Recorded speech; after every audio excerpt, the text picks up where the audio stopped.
Hi there, welcome to Insights with NetSupport. I'm Mark Anderson, ICT Evangelist. I'm the Head of Education at NetSupport Group. And on these shows, we bring in an expert and get to share some top tips and some of their insights, hence the name, into things that they are really, really experienced in. And it gives me great pleasure on this episode of Insights with NetSupport to bring in somebody that I've known for a very, very long time. He's a successful teacher, middle leader, school leader, now deputy CEO of Trust. He's we could probably spend the entire episode actually talking about his various accolades. He's written plenty of books. He's very well respected on social media and in the education space. He's advised lots of companies. But for me, he'd always be the one and only, super helpful, really nice guy. Always happy to sort of jump in and give a helping hand if you reach out to him on social media. It gives me great pleasure to welcome onto Insights the one and only Jon Tait. Welcome, Jon. Thanks, Mark. Thanks for that lovely introduction. And you're right, absolutely right. We've known each other for a long time, and I think that I was just thinking back there. You were probably one of the first educators I followed on kind of Twitter at the time, I think. And I remember when I first kind of met you at a conference, I remember kind of coming home to my wife or to someone and saying, "Oh, I've just met a guy that I've been following for ages online," and she looked at me as if it was like the end of their marriage. Do you know what I mean? Like I was going to tell her something a little bit different. But no, it was all in a very professional sense, and then we've been chatting for a while online, and it was kind of then great to hook up at some point to put a face to a name rather than an avatar. So yeah, it's a pleasure to be here, Mark. Appreciate it. No, you're very welcome, Jon. And it's been a real symbiotic thing. I hopefully you learned one or two things from me over the years, but I know for sure I've learned an awful lot from you. And so it gives me a great pleasure to welcome you onto the show. And one of the things that I love about you, Jon, is that you're really humble. You've achieved so much. But you're always happy to give up your time and help people, whether that's in things like this, or if somebody just pings you a question on social media, you jump on in and you help people out. And so hat off to you, and thank you for coming on the show and joining me for this chat. Thank you. And I think that for me, that's just that kind of. It's nice that people recognize that, but ultimately, I just kind of live by that motto of, well, be the person that you needed when you needed help. And actually the fact that we've all needed help, we've all needed that kind of inspirational help or advice at time. And actually, why should we not provide it to people? Now we're in a position to give back, and I think that's we can now create and kind of create content for people. Then if we can do that, then great. So yeah, hopefully more people can do that. No, great, and that's a great way to be, I think, Jon. I sort of share about sort of social media, Twitter, for example, sort of being like the best staff room in the world, right? And so the more people can actually share and support and help each other out, then the better we're all going to be. I want to ask you, Jon. So I did a potted history then of your career and things, but for those people who don't sort of know you, could you sort of share a little bit about your journey into education and lead us through to where you are now and what you're doing in your roles now, please? Yeah, definitely. So I started actually as a sports coach, as a football coach and a lifeguard. And then I wanted to get into PE teaching. And so I was working at a sports centre that was connected to a school. So I then did my GTP, my graduate teacher program, which younger teachers might not refer to it now or know it, but it's ultimately very similar to the school direct program that we might now know. So I did a couple of years in the first school, moved over to another school, rapidly went through middle leadership as a head of year. So I went into pastoral leadership. And I remember, and I said this to all the trainees when I go back to the kind of training school, and I say that an assistant head once said to me, she said, "Have you seen the advert in the staff room, Jon, for it was the assistant head of year job at that time, the assistant head of year job?" And I said, no. And she said, "Well, I think you'd be really good at it." And I remember saying, "Why would I want to pick up everyone's crap all day long?" And then ultimately I got the job, and that's all I did for the next 10 years in terms of pastoral leadership, was picking up problems, around the school and trying to solve them, and with parents and everything. And as anybody listening to this from a pastoral point of view will know. So I did that. Then I moved into an assistant head teacher for behaviour and safeguarding. Did 2 or 3 roles as an assistant head teacher. Left that school, became a deputy head teacher at a school in Middlesbrough for 6.5 years. Left that role in the middle of lockdown, which wasn't on the map and the plan of like, let's do this. It's going to be very strange time. So I couldn't say goodbye to people because we were in that kind of as people remember the kind of key worker syndrome of only 3 or 4 people in the school and masks on. And I remember, like, you know, coming home and stripping off all the clothes at the back door, putting them straight in the washing machine, in the shower, you know, not wearing a tie because I couldn't wash my tie, and all those kind of precautions that we took at the time. And now it's just like, oh, well, you know, whatever, we'll kind of get on with it. And then, so I've then moved into my current role as Deputy CEO across 3 schools and 6 forms up here in North Yorkshire. And I've been doing that since the middle of lockdown. And so, yeah, that's kind of what I've done. And I suppose my subject is PE, or was PE. I haven't really taught much anymore. But one important thing I always say to people, Mark, is that I still feel I'm a teacher. Whether it's teaching adults, whether it's teaching teachers, whether it's teaching, you know, that idea of I've come into this life or this kind of profession to make a difference and to help people be better, whether it's an 11-year-old throwing a javelin or whether it's a 31-year-old maths teacher who's struggling with a questioning technique. What I think my superpower is, or my, I suppose, you know, motive in it all is to make people better. And that's why I still feel I'm a teacher, even though I don't have a timetable. So I'll always believe I'm a teacher, just with a different kind of, maybe a different audience or a different kind of reason to do that. So yeah, that's kind of what I am and who I always will be, I think. Oh, brilliant. Thanks for sharing, John. I think you're absolutely right, you know. Not too similar sort of path for myself, although more sort of academic rather than pastoral. But the job doesn't change that necessarily that much, but the lens and the focus does a little bit, doesn't it? So rather than being so much with the children, the students and pupils, it's more with the adults and supporting them. But you're still making a big difference, John. And another way you make a big difference, I mentioned it in my introduction, John, is with your writing. You've written a few books, haven't you? Do you want to share a little bit about that and how that happened and some of the books that you've written? Yeah, and that was a really interesting kind of phase that I'm still writing now, but a really interesting phase that when I was at school, I was a C grade kid. Would never, ever have thought in a million years that I would have written anything that would be read by anybody else apart from one of my teachers. And, you know, got this opportunity came about because I was blogging, you know, like you, Mark, you know, in terms of we were both kind of, you know, like a lot of other people, not just you and I, let's say that, you know, there's a lot of people that kind of teacher blogging kind of exploded, didn't it, on Twitter at that kind of similar time. And people were then able to write authentic views of what works in the classroom without having to be a professor of education or a kind of a, you know, anything like that. We were really having that authentic voice. And there's a real explosion that happened on Twitter. So I was writing lots of blogs, and I got asked to write a recommendation for somebody's book, like you know, and I thought it was just going to go onto their website that said, Jon Tait says, buy this book because. And then a few months later, they sent me the book and I was on the back of the book and I was like, wow, like I'm on the back of someone's book. And then they then got back to me and said, we've seen your back catalogue of your blogging and we like your writing style. And I was like, I've got a writing style.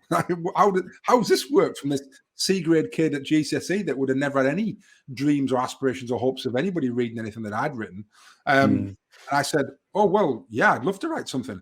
So that was Bloomsbury. And I kind of, you know, they wanted me to write a couple of different titles. Well, actually at the time, Mark, they said, we've got 2 titles, head of year book.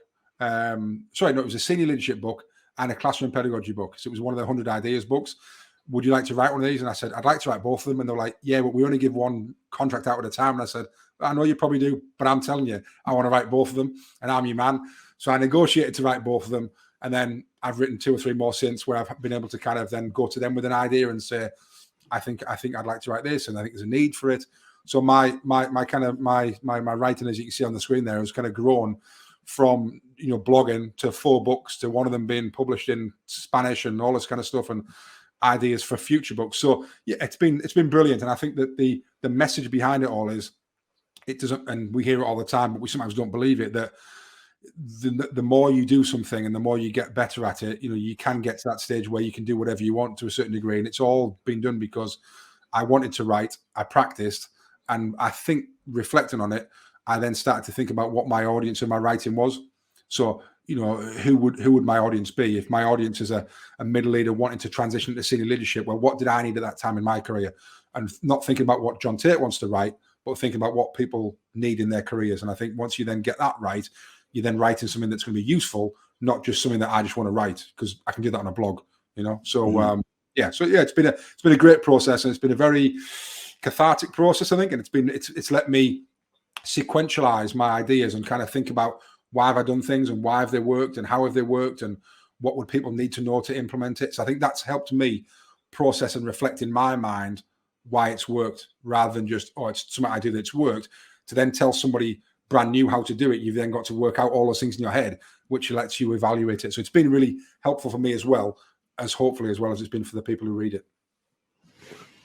Now, well, I'd say as somebody who's read your books as well, John, they are jam packed full of ideas, and your C grade self should be very proud of what you've done to achieve with all of that.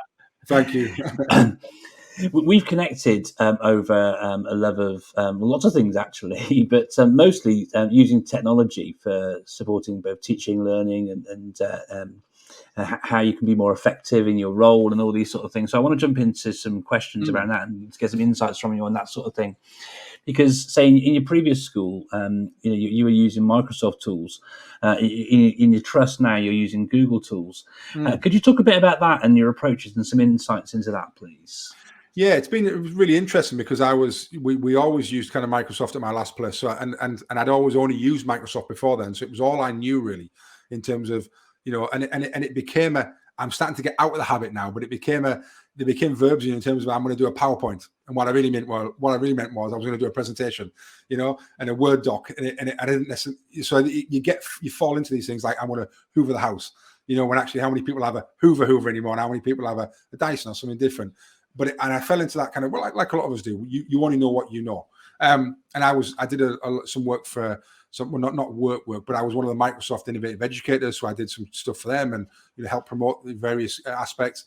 And when I moved to my new trust, then it was a Google workspace, and I was a little bit like, oh wow, I'm gonna have to relearn everything, and how's this going to work? And actually, it's been very seamless. And I think that for anybody kind of listening and thinking or watching and thinking, is it a big jump? Actually, they're all the very, very similar tools. They're just there's just some little different tweaks. And I've found that personally, I've really liked the move to Google. I think that there's a really nice workflow kind of solution. It feels I like the kind of the white cleanness of it all, I suppose, from a Gmail aspect and that kind of stuff. It's been really useful. And I think that I was really worried about kind of old presentations in PowerPoint and how they would kind of transfer across into slides. And there are some little tweaks, and some things don't go across because not every company likes each other from that, that in terms of putting a Word document in for Apple. It's like, ooh, this doesn't look very nice. And there's all those little kind of, quirks sometimes of how that works. However, the general kind of broad understanding of how things work in terms of that, I've really enjoyed. I also really like how now there's a real move to kind of web-based and kind of lighter applications. So I don't do anything that really sits on my laptop. Everything is done web-based through slides and docs and sheets, etc., through Google. And when I transitioned across to my trust, I was worried that I would lose a lot of the functionality. But actually, because it's a lighter version that obviously sits on the web rather than the full fat version that sits on your laptop.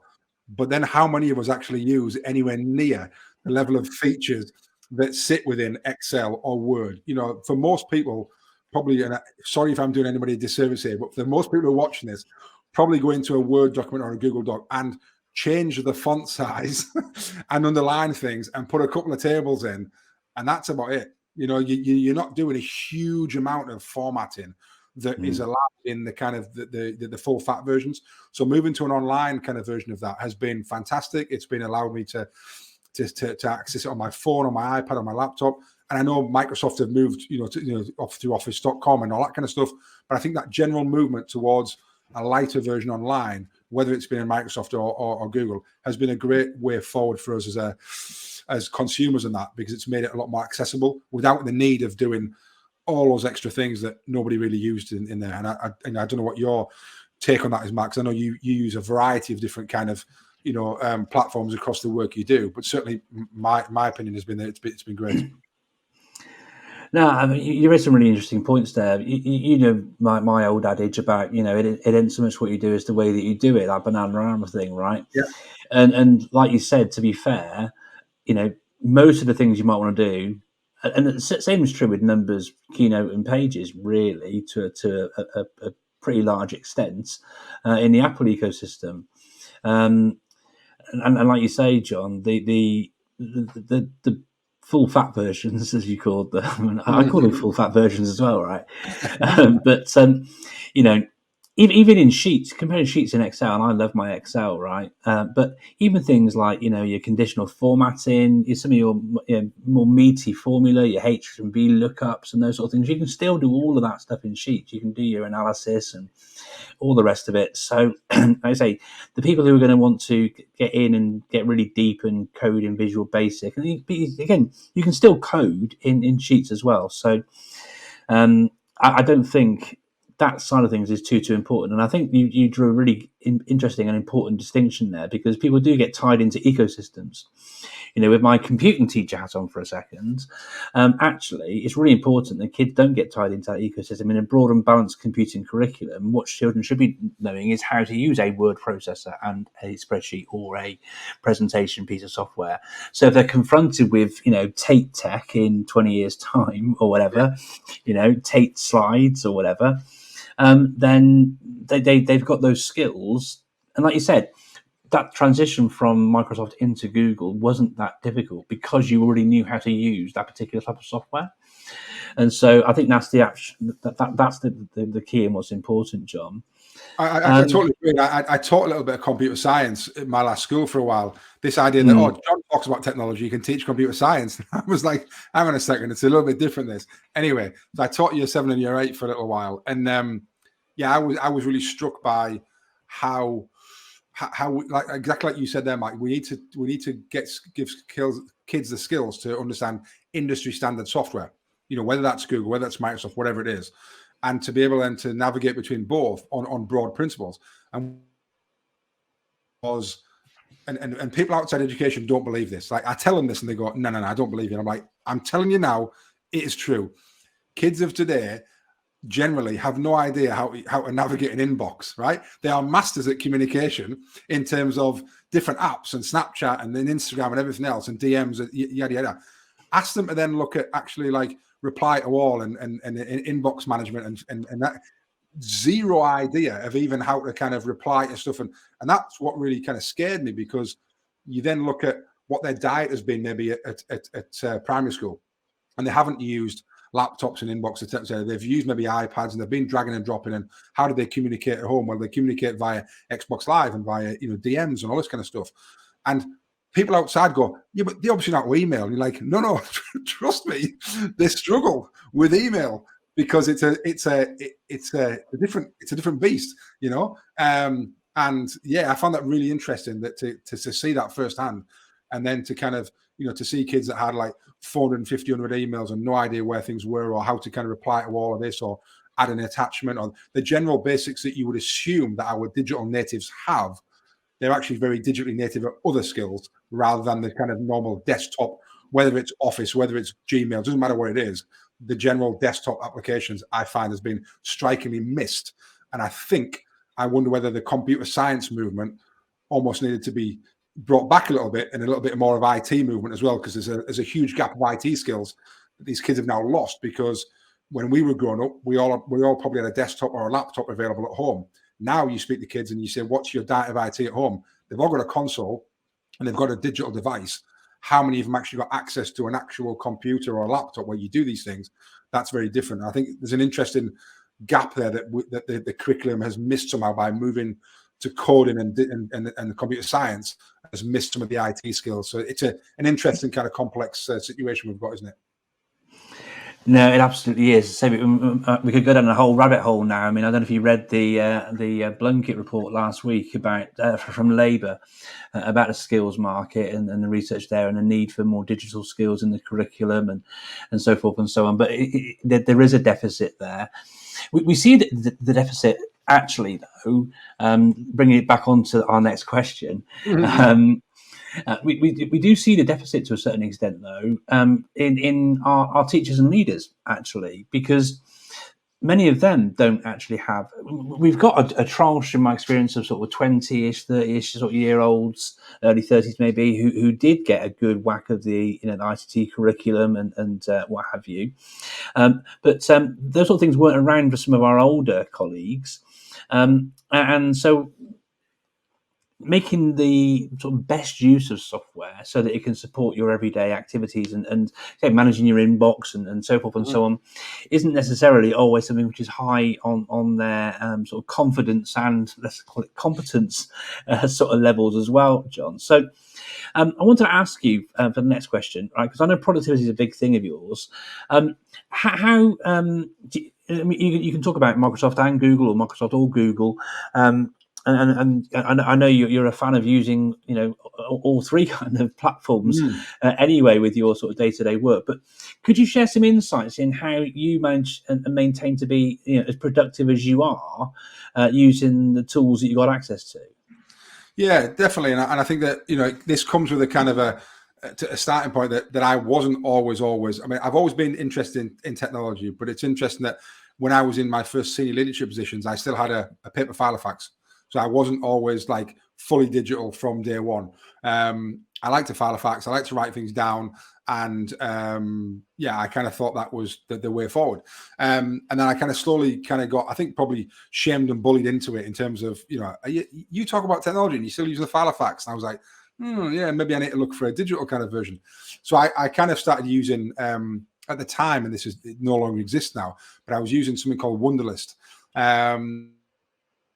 That ultimately it's a to-do list where I could then kind of put in my what I was doing. I could date them when I needed to do it by, and it really kept me on track for what I needed to do. What then kind of transpired is that I started to use it with the teams that I managed. Now, although Wunderlist was bought by Microsoft and it doesn't really exist in itself anymore, you and I have discussed before, Mark, about things like kind of Monday and Slack and kind of Microsoft Planner. There's lots of different kind of tools out there that do these similar things now. It depends how level of detail you want to get into, because some of them are very detailed, other ones are kind of quite simplistic and just sit on your phone as a very kind of simple app. But the ability to kind of to have my to-dos to put in, and again, this is whether it's you use Microsoft to do, whether you use Google Tasks, whether it doesn't matter what you use, finding an app that allows me to kind of, when I need to in my head, right, I need to do that tomorrow. Like I was in a meeting this morning, and I was at the end of the meeting, I agreed on 3 things, and I was like, right, I'm going to put them in my phone now, put them straight in my to-do list. They're in there, and actually every day I wake up or in the middle of the day, I'm looking, what do I need to do? I'm starring them, I'm checking them off. I'm adding dates to them to put it on a certain day. I can add them to my calendar. That massively keeps me on track, because wherever I am, whether I'm on, at home, whether I'm in the car, whether I'm on a train, I've got that to-do list and it's always with me. So it's not like in a book in my bag that, I wish I had that or I've forgotten it. It's always available on anywhere. It syncs everywhere. But it also, a lot of these allow you to then assign tasks to your colleagues. So if you're a leader, the ability, what I struggled with previously when I was deputy head to start with, was when I was line managing somebody who I was having to second guess, have they done this? I've asked them to do this. Have they done it yet? And I spent more time thinking about, have they done the bloody job I'd asked them to do? I almost thought, it's that kind of case where I'll just do it myself, because actually it's easier to then know it's been done, but that doesn't create capacity in your system. So I wanted to then get to a stage where, how do I know that? So if I'm managing you, Mark, how do I know that Mark's done this? Well, by using, a lot of these apps now, I can assign a task to you. When you do it, you tick it off. I get a notification saying Mark's done that. Brilliant. Massive game changer, because it then starts to then, I don't then have to be thinking about, has Mark. Well, I know what you've done. I know where you're at. And actually, I'm not having to think about it. So those things make a huge difference from a productivity point of view, from leading teams. It also allows you to, a lot of the more complex ones allow you to, if I look at your workspace or your dashboard and see that you've got loads of things on, you haven't started them that much, or you're struggling with a couple of things, I can then reassign one of those tasks to somebody else who's got further on. And I can manage that workload very easily digitally without having to then call team meetings and waste people's time. I can then just do that, from a dashboard. So I like those things. And I also like, I use, from a Google point of view, I use Tasks, I use Google Keep. And it was interesting. I didn't know what the difference was when I first kind of started. And what I found now is Keep is my longer notes, my kind of thoughts on a certain topic. I can add paragraphs to, and I can kind of jot notes down on a certain area and a certain thought. And my tasks are my day by day. Do this. Email that person. Speak to Mark. Do this. Send that over to him. And that keeps me on track. Whereas my Keep is my bigger thoughts. I sometimes use my notes in my native Apple Notes on my iPhone as well. And I have this quirk of sometimes using notes rather than Keep for certain things. And we all have these things where it's like, well, I put that in there and I don't put that in there. But ultimately, whatever tool I use, it then keeps me on track. And I've got that place of, even sometimes before I go to bed, rather than going to bed with a thought or thinking, you can wake up and, people say have a pen and paper next to you. So you then write those things down and then we'll just shut them off and I can then go to sleep. Like that, I can kind of put them in my notes and I can write them down and then go to sleep, knowing that I'm not going to forget it the next morning because it's in there. So those things massively keep me on track. And like you said, whether it's Apple, whether it's Google, whether it's Microsoft, they've all got those great tools. And you can use them across platform. I use OneNote on my iPad. So I use a Microsoft solution on my iPad because I like to use my iPad as a digital notebook. And I like to use the pencil and I write handwritten notes in my notebook in OneNote because I love the fact that it's very in folders and notebooks, and I can click straight into a notebook of Mark Anderson. Last time I spoke to you, in there, all my written notes, syncs through to my phone, syncs through everywhere. Great. If that was an actual notebook, I'd be flicking through pages for 4 or 5 minutes trying to find when I last spoke to you. So that makes it great, and that's an example of how I can use cross tech solution, really, I suppose, a Microsoft product on an Apple device. So I feel a lot more in control and on top of things by the way I use those apps. That's really useful and insightful, John. And I love the fact that actually, as you've explained it, it's multiple ecosystems. And I guess the biggest takeaway from me actually is, and I think this is an important thing, it's about making sure that you do actually have the habits of keeping track of them and so forth and so on, but to use the tools to leverage them so you can free your mind up. Because if you have to remember all these different things, because I could ask you how many plates you're spinning at the moment, John, but I suspect the number is considerable. And when you do have that many different projects and people you're working with and so forth and so on, leveraging that technology is just a really powerful way to free your mind up. So you're not clouded, you don't forget things, and you can make those important decisions when you need to make them with the information you need at the right time. Correct? Yeah, I totally agree. I think that's the big thing for me, to be able to take it from my brain, to put it somewhere, to know that it's going to be there, to know that it's not going to be destroyed, or actually it's there. And there's so many times where I've then gone back. I did it 2 days ago, actually. I was thinking about a conference that I was at, or a virtual conference I was at as part of my NPQEL qualification, the executive leadership one. And it was a conference on day one, and somebody had written something, or somebody had talked about something into OneNote, went through, found my notebook, found my NPQL notebook, found conference day 2, bang, bang, bang, scroll through, there's my written notes, bingo. Within 30 seconds, I've found that. Now, yes, I could have written that down on paper somewhere. It wouldn't have been as quick to find it. But the fact that I'm in that knowledge of all that's there and I'm happy and I know where it is and I don't then have to keep storing that in my brain, it reduces that kind of cognitive load and it allows me to then think of other things. I think, as you say, that's really a game changer for me. And then I can look at it wherever I want to, phone, iPad, laptop. I can share it with someone. I can screenshot it. I can share it on whatever it is. So I do think I would advise anybody to, if they're not using those things, find whatever it is. It doesn't matter whether it's Google app, they've all got them, or whether you just want to use a standalone app from the App Store. They're all there. It's take advantage of them. Brilliant insights there, John. Thank you. I wanted to jump in and ask you, because we talked about this before we went live. You talked about how you take similar approaches and use them to help you in your personal life as well. Could you share some insights about how you take these sorts of approaches and then use them to help you in your personal life?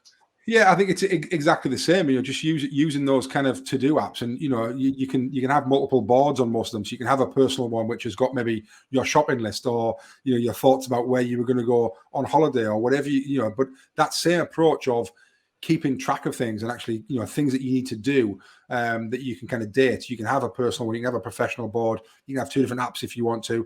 But I often use notes, even as simple as, if I hear if I'm out somewhere and I hear a song, I'm like, oh wow, I was out a few months ago and it was like I'd heard like some Deacon Blue or a Pet Shop. I need a Pet Shop Boys playlist. I'm going to put it in my note again. It's just so I don't forget, rather than kind of, and I just think anything like that, to be able to write down and declutter your mind and be able to have somewhere where you kind of put that information. And if it's not all cluttered in one note, if you've got multiple notes, so one's about your music you want to put in your playlist, or one's about holiday destinations, one's about a book you need to read that you've seen someone talk about, I'll put it in my notes, I'll have a look at that on Amazon later on, whatever it is, I just think that makes me far more organized, and I forget less because I'm able to kind of put it down somewhere and then almost switch off from that because I know that I've put it somewhere. It's just almost like it's in that safe place, and that's where it is. So I know where I can go back to it. So yeah, it helps me for lots of things. No, I think you're absolutely right, John. And the fact is that I love how over the last sort of 3 to 4 years, one of the biggest things for me has been integrations, right? So it's not like you hear the Pet Shop Boys and then you have to then go to your notes to do it. Right, so you could Shazam that, and then Shazam's got an integration, so you can send that Shazam to your notes, and then it goes straight into your notes through that. Or if you're doing research on your holidays, right, there's a send to notes option in Safari, or there's a plugin for it in Chrome. So you send it to your notes. You've got to go and copy and paste the URL and move it across and stuff. And so there's integrations again, just make you that little bit more efficient, a bit more productive, saves time. Keeps it all in one place. It's on every device. These approaches are making perfect sense to me, John. So the one thing I want to get better at though, and the one thing that I've never really used that much is voice dictation, and that's something that the iPhone's had for forever, right? The iPhone, like kind of using Siri and stuff, but actually, I use it a lot in the car through Apple CarPlay for sending a message. So if I get a message and I'll send one back, or I'll say, play my Pet Shop Boys playlist, that kind of stuff, or take me to wherever. But I very seldom kind of then get my phone out, almost like Apprentice style, and like talk to it, and kind of like, and say, add this note to hear it. And I think that would make me even quicker. But I suppose it just doesn't feel natural. I think it's sometimes I still type it, but I know I could probably do it in a different way. And would that allow me to be even more seamless? But it's something I've never really cracked yet, and whether I feel it's a bit awkward, but yeah, it's not something that I've done a lot of. And again, it works out on whether or not some of those apps have that voice in it, because I listen to a lot of podcasts in the car, and every now and again I want to almost stop the kind of lay-by to write something down that I've heard, and I'd love to just be able to go send this to my notes, but I often then end up sending myself a message, like a text message to myself, then sits there, that then I then copy and paste it in my notes later. So I could probably be better at that, and I'm sure you can probably tell me a better way to do it. But I think that kind of voice note instruction would be probably something that would be my next level to move that even further. No, things have improved an awful lot. The most recent iteration of iOS, for example, has gotten an awful lot better. It will put the punctuation in for you. If you say, smiley emoji, rather than writing the word smiley emoji, it will recognize it now and put the actual emoji in. There's an awful lot of progression. Voice typing in Google Docs is really, really good as well. It's Moore's law. It's not going to be very long before what you're saying there will be the case. But I'm not aware of anything quite yet, John, where even with the integrations in like CarPlay and things like that. It has to be the way forward, doesn't it? Because it's about leveraging, like we've been talking about throughout this conversation, leveraging that technology to help, isn't it? Yeah, it's safety as well, Matt. I mean, I found with Apple CarPlay, like I don't touch my phone, so from a safety point of view, like to just say, play this playlist, play this track, do this, send this message to somebody, take me to here. Like I can have my eyes on the road. And that's been a huge advance from a safety point of view, rather than be kind of, I want to play this playlist, so I'm picking my phone up. Well, I just say, play this playlist, and so that has to be better for us all, doesn't it, in terms of a safety point of view?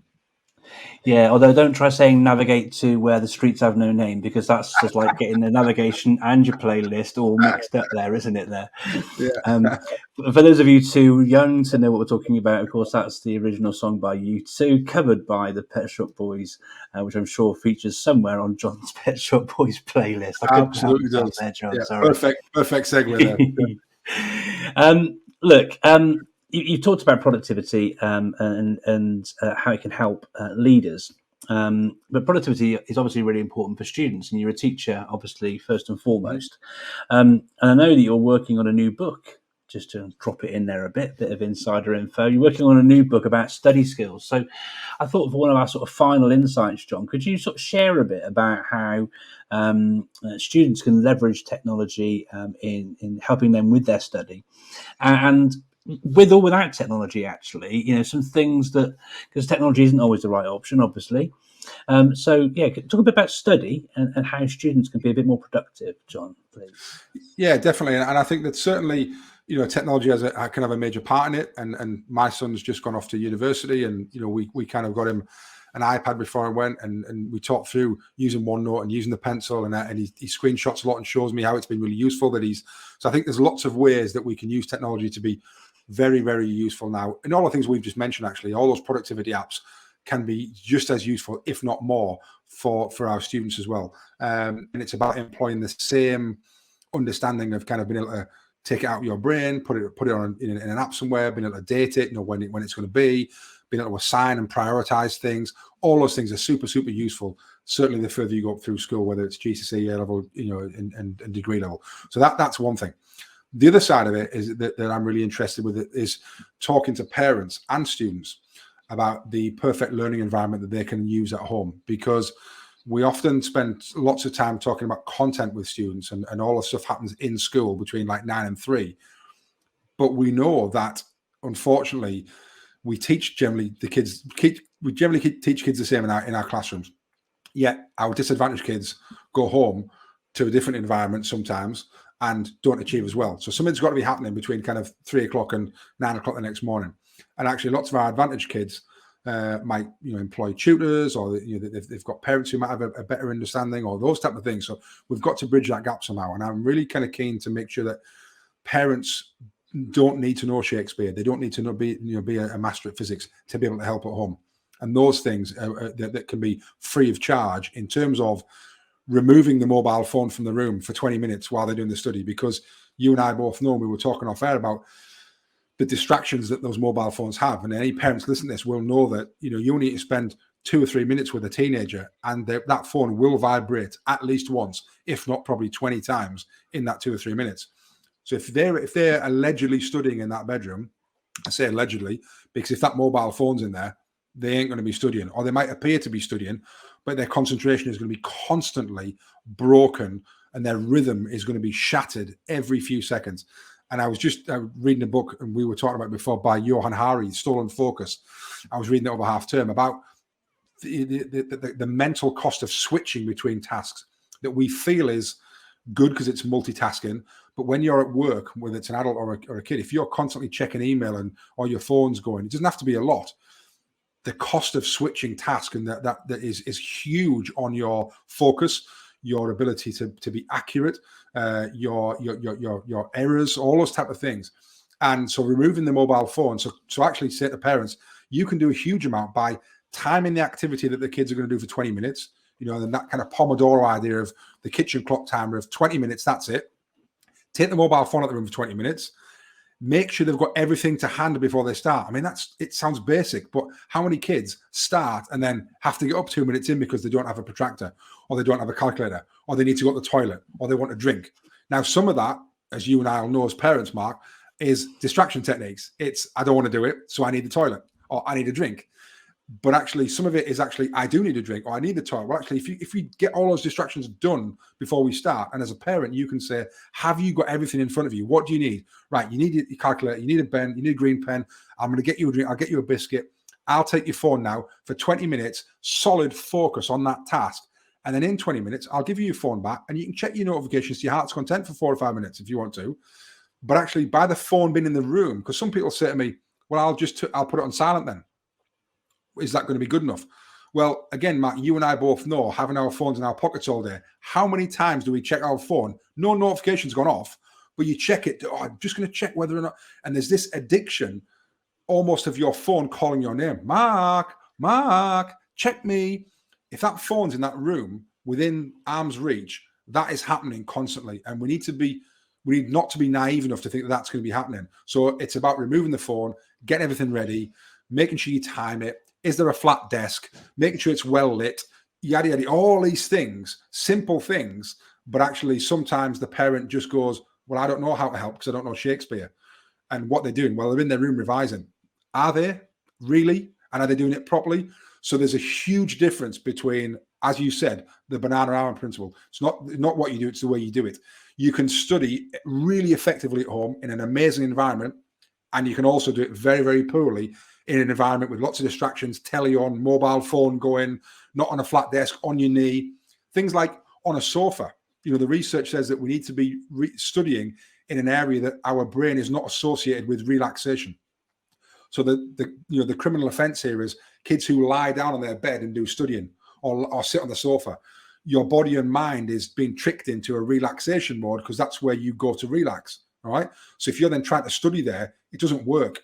Hence why lots of students study still in the library before they go back to their halls of residence, because you're in that mindset mode of, I'm in a work mode. I'm not lying on my bed. So all of these very little things can make big differences. And I'm really passionate about trying to get that across to parents so that they know they can help without any money. Doesn't cost anything. They don't need to know the content, but if they can do these things and then they can ask a simple question like a retrieval activity question, like if we're sat with our kids on an evening meal, and you say to them what a lot of people say, what have you done today at school?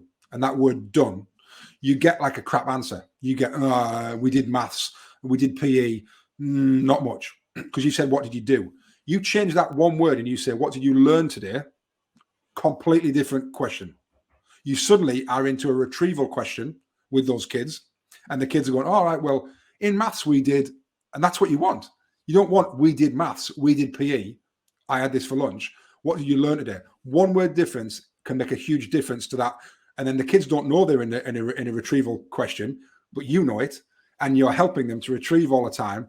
And as you and I both know, making that knowledge more concrete, and again, getting that across to parents, those little things can make big differences, and you don't need to spend any money on it at all. It's just doing things in a different way. So that's what I'm passionate about trying to get across, because I think it would really, really help everyone, but especially that kind of the disadvantage gap as well. I think that it'll help even more with those families.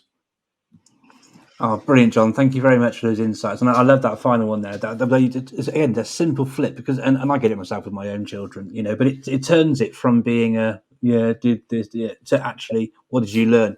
And it becomes a conversation then, doesn't it? Rather than you can then pull on those threads, can't you? But if you've got those threads to pull on, I mean, maths, geography, whatever, they're huge subjects, obviously, right?